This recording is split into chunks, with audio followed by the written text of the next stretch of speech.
Welcome again, ladies and gents, to another flipped lesson. Today, our focus is understanding how to calculate percent yield. This is the equation that we use, and it's quite simple.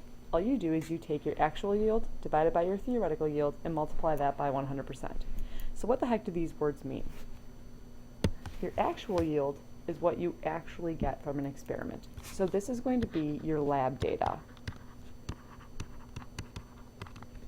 Your theoretical yield is the maximum amount of product that can be formed from a given amount of reactants. That definition is a lot of words. I call this the perfect world amount. And how you get that perfect world amount is through using STOIC. So what this theoretical yield is if you were to do the experiment without any flaws, what you calculate using the mole map is what you should get at the end of the reaction. So in a perfect world, it's the maximum amount you could make for that reaction. So calculating percent yield is just like doing your percentage on a test. The actual yield is the points you earned on the test. The theoretical yield is the total points. And then you multiply by 100 to figure out what your percentage score is. So in theory, I'm such an amazing teacher, you should all get 100%. However, sometimes life gets in the way and we don't get all the questions right. So your actual yield may be a little bit lower than that theoretical amount. So when we look at percent yield, what you want to do is you want to be as close to 100% as possible.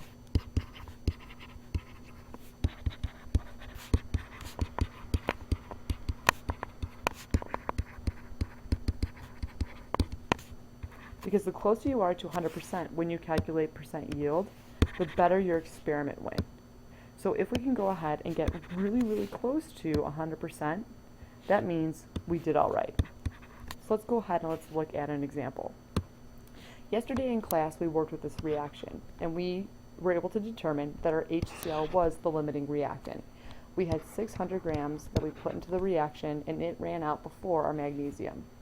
So let's say we actually went and we did this lab, and when we were at the end, we found out that we had made 2.2 molecules of hydrogen.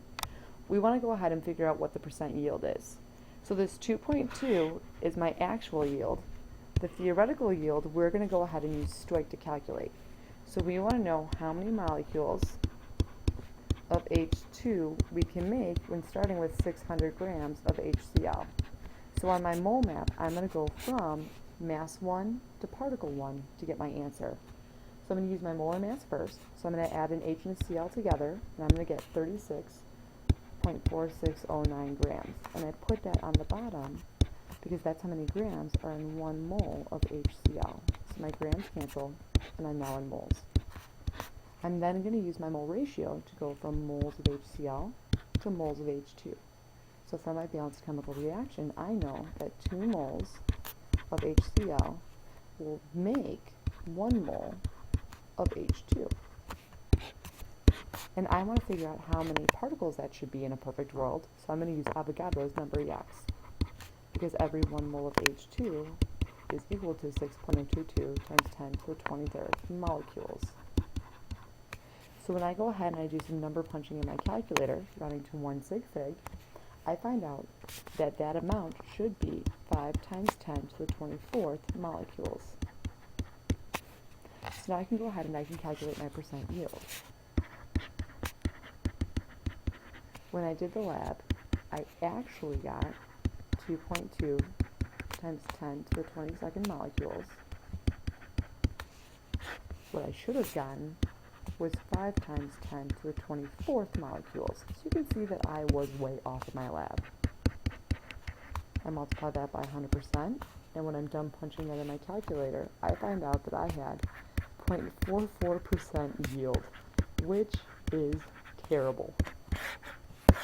I didn't even get 1% of what I was supposed to, so I must have done something really wrong in my lab.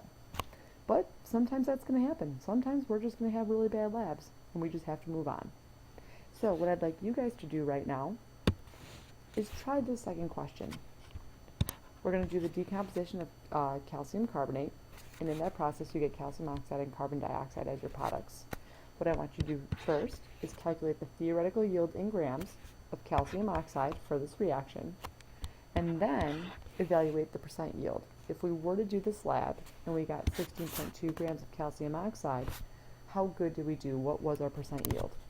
I'd like you to punch both those numbers into your Google form and submit that so we can go ahead and talk about it tomorrow in class. And remember, I'm always there before school if you have any questions on the video. I hope you guys have a great night.